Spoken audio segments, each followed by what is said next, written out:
नमस्कार मैत्रिणींनो, श्री स्वामी समर्थ. तुमच्या सर्वांचे आपल्या चॅनलमध्ये खूप खूप स्वागत आहे. तुमच्या सर्वांच्या सर्व चांगल्या मनोकामना पूर्ण होत हीच मी महाराजांच्या चरणी प्रार्थना करते आणि आजच्या आपल्या नवीन व्हिडिओला सुरुवात करते. तर आजचा आपला नवीन व्हिडिओचा विषय असा आहे की मी आज तुमच्यासाठी एक महाराजांच्या जीवनचरित्रामधून त्यांचा प्रसंग, एक घटना मी तुमच्या समोर मांडत आहे. तो म्हणजे असा की ज्या वेळेस आपले महाराज अक्कलकोटमध्ये सहवासाला होते, त्यावेळेस तिथे त्यांचे सगळे जे भक्त होते, गावातले बाहेर गावी सगळे भक्त त्यांची सेवा करण्यासाठी, आरती करण्यासाठी यायचे सकाळ संध्याकाळ. आणि सोबत येताना आरतीला ते पेढा, कोणी बर्फी, लाडू असं काही प्रसाद ते घेऊन येत असे. त्यावेळेस महाराज काय करायचे, आरती झाल्यानंतर सगळे रांगेत उभे राहायचे आणि सगळे महाराज तो पेढा किंवा बर्फी जे प्रसाद असे तो सगळ्यांना वाटून देत असे. तर एक जे बाळप्पा महाराज होते, आपल्या सर्वांना माहितीच आहे बाळप्पा महाराज कोण आहे. तर ते महाराजांचे अतिशय सगळ्यात प्रिय असे भक्त होते आहे. तर बाळप्पा महाराज हे खूप मोठे व्यापारी होते आणि त्यांनी महाराजांच्या सेवेसाठी घरदार, व्यापार, कुटुंब सर्व काही सोडून ते महाराजांच्या सेवेमध्ये आले होते. तर ज्यावेळेस बाळप्पा महाराजही प्रसाद घेण्यासाठी रांगेमध्ये उभे राहत असे, त्यांना देखील तो प्रसाद खाण्याची त्यांची पण इच्छा व्हायची. पेढा किंवा बर्फी आपल्याला पण मिळावा यासाठी. पण काय व्हायचं पण काय व्हायचं, महाराज त्यांना टाळून सगळ्यांना प्रसाद द्यायचे. एक दिवस झाले, 2 दिवस झाले.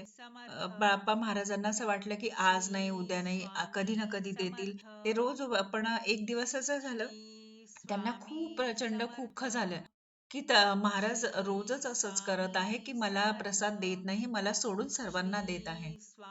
तर त्यांना मनात खूप खंत वाटायला लागली की माझ्याने काही चूक झाली आहे का, माझ्या सेवेमध्ये काय कमी. तर त्या अशा वेळी ते खूप दुःखी होते. महाराजांनी तेव्हा त्यांना बघितलं आणि महाराजांपासून काही लपलेलं नाहीये की कोणाला कोणत्या गोष्टीचं दुःख आहे किंवा कोणाच्या मनात काय चालू आहे, हे तर आपल्याला माहीतच आहे.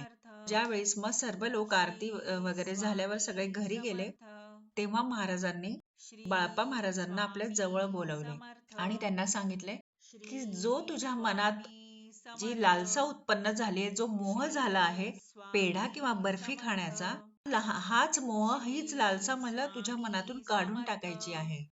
ह्या लहान लहान गोष्टींचा मोह सोडून दे. मी तुला असं काही दिलं आहे जे अगदी मी कोणालाही दिलं नाही, आणि ते म्हणजे की तुला मी माझ्या चरणात स्थान दिलं आहे, माझ्या हृदयामध्ये स्थान दिलं आहे.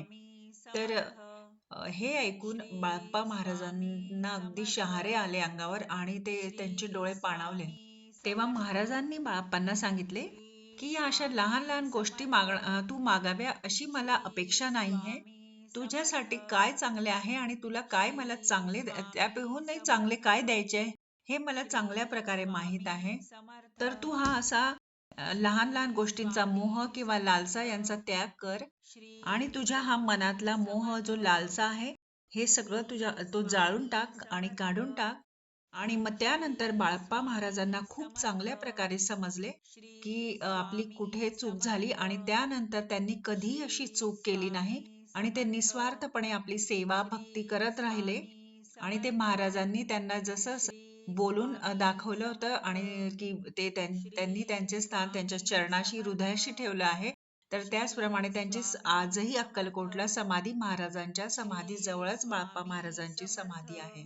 आणि ह्या अगदी लहानशा प्रसंगावरून तुम्हाला कळून चुकलेच असेल की तुमच्या मनात जी काही शंका असेल किंवा जे आजपर्यंत खंत असेल की महाराजांना मी ज्यासाठी इतके खूप पारायण करतो, पाठ करतो की यासाठी मला हे मिळावं, ते मिळावं, पण महाराज माझं काम होऊच देत नाहीये, का देत नाहीये? तर आपल्याला जे पाहिजे ते, पण आपल्यासाठी काय चांगलं आहे हे आपल्यापेक्षा महाराजांना जास्त माहिती आहे. आणि महाराज आपल्याला जे आपल्यासाठी योग्य वेळ आल्यावर जे सर्वोत्तम आहे आपल्यासाठी तेच आपल्याला देणार आहे.